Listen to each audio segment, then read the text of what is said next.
I missed it. Again! I didn't even start. And to be honest, I didn't even start. Hey, I'm Margo, and this is what we're going for today. Right foot, now left foot. Right foot, now left foot. Right foot, now left foot. Right foot, now left foot. One hand. Two hands. Hit your rollie. Do your dance. Now lean with it, rock with it. Lean with it, rock with it. Hey, Jacob, how are you feeling about this? I am feeling good. Probably a little bit less confident than you, but excited to learn. I don't think that this thing is going to be a sweat at all. So you go right foot, That makes sense. and then left Right foot. So is it like you kick out kind of? You know what? I think this is gonna be a train wreck. You go right foot. Oh, we got to do hands and feet. Yeah. So we're going. Does it matter which way you move your hands, or does it hit your rollie? And then you swing down with your left arm, Oh gosh. Swing down with my left. and then this on your right, Okay. and then you do that with your right. Come through, Yeah. And then hit it with your left. and then come back up. Yeah. Jacob, do you know what the first dance move was? No. Roll. But then you Do keep you? going. So, but is it straight on, or is it like over here? I got this. Left hand down, right hand up. Right hand down, left hand up. See? I'm a pro. Right foot, now left foot. Right foot, now left foot. Right foot, now left foot. Okay, enough. Margo, Music off. It was The pretty first good. part was not too good. What did I do wrong? Your feet weren't going high enough. So it's almost like, Yeah. wow, man, I might get a Charlie horse. There you go. Oh, man, really got to loosen up the hammies. I'm actually starting to sweat a little bit just because of some of my frustration with just my own performance. Once I realized how big of a task I was facing, I needed to change my approach. Right foot, now left foot. Right foot, now left foot. Right foot, Again! Again! I did one leg kick. I only did one move. How could it have been that off? Again! Yes, ma'am. Hit your rollie. Do your dance.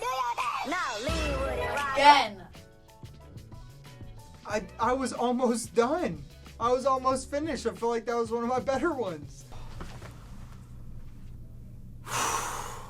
This was a lot harder than I thought. Margo's an absolute savage. Right foot, now left foot. Right foot, now left foot. Right foot, now left foot. Right foot, now left foot. One hand. Two hands. Hit your rollie. Do your dance. Now lean with it, rock with it. Lean with it, rock with it. Not bad, not bad. Some might be impressed by Jacob's progress, but I'm just a really good coach. First try. Now left foot. Right foot, now left foot. Right foot, now left foot. Right foot, now left foot. One hand. Two hands. What's up, guys? It's good to be back with you, and I am so excited to dive into 1 Peter 4. So let's remind ourselves. Last week, Jacob told us that the gospel changes how we live and how we relate to others. And this week, here's your one big thing. We live to please God, not ourselves or others. Peter starts on verse 2 by challenging Christians to live for the rest of the time in the flesh, no longer for human passions, but for the will of God. That is where we get our one big thing. How should we live our lives? We should focus on the will of God and not our own passions. But what does that look like? Does it mean that I can't brag about beating Caleb in a game of Madden? Well, maybe, but shout out to my TCA boys, and Caleb, why don't you keep practicing? It's pretty funny to think about Jesus and his boys having a Madden tournament. You know, I bet Jesus created his own My Player, and he's like 99 overall. Actually, wait, 100 overall. I mean, his stamina and injury capabilities are perfect. Hey, Ryan, let's get back to the Devo. Peter goes on in verses 3 through 6 to describe that before we meet Christ, we have this old way of living where we pursue our own desires, our own flesh, the things that we want most. But now, having met Christ, we have a new life in him. It changes the way we think.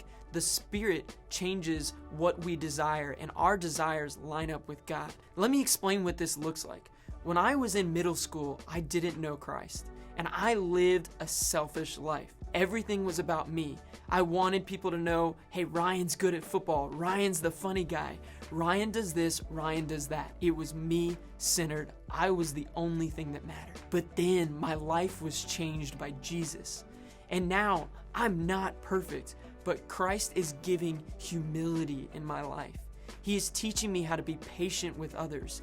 He is helping me understand that, man, my life isn't about everything that I want, but rather I am a part of a bigger plan, and that is to please God. Take a look at verses 7 through 10. Peter rattles off a couple ways that we can live a life that is pleasing to God. These aren't suggestions, but Peter commands us. Be self-controlled. Be sober-minded. Love one another earnestly. Show hospitality. And serve one another in the way that God has gifted you. Here's what this might look like for you. Instead of hanging with your same friends and doing the same thing, step out of your comfort zone. Engage with someone new, someone who might have different interests than you. That is how we can love one another earnestly. That's how we can serve one another. That's how we can show hospitality to each other in our lives. Maybe it looks something like this. Just order a large 2-topping Papa John's pizza and invite them over to your house or your front yard. Engage with them in conversation. Spend time with them and get to know them. And heck, while you're at it, why don't you order me a large pizza from Papa John's? Ryan, now is not the time to be asking for free pizzas. When is the time, Jacob? But here's the deal. When you do this, when you live differently than the world around you, it's going to be uncomfortable. You might get made fun of. But here's Peter's encouragement to you. Dear friends, don't be surprised at the fiery trials you are going through. Instead, be very glad. For these trials make you partners with Christ in his suffering, so that you will have the wonderful joy of seeing his glory when it is revealed to all the world. That's it. That's the one big thing. We live to please God, not ourselves or others. Don't overcomplicate it. The main way we live to please God is by sharing who Jesus is with others. Ask yourself this: who is one person you can share the gospel with this week? And go do it.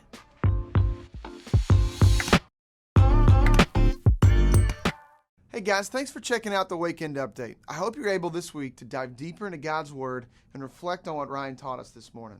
We want Whoa. Ryan. It's in 3D, Sean. We got to do this whole bit in 3D. No, hey, you know that just because you put the glasses on doesn't mean it's in 3D. No, that's crazy. Look. No. Woo! It's Guys, like hitting thanks them on for the checking other out side. Wakend Update. Hag wow, and we'll see you later. That's so cool.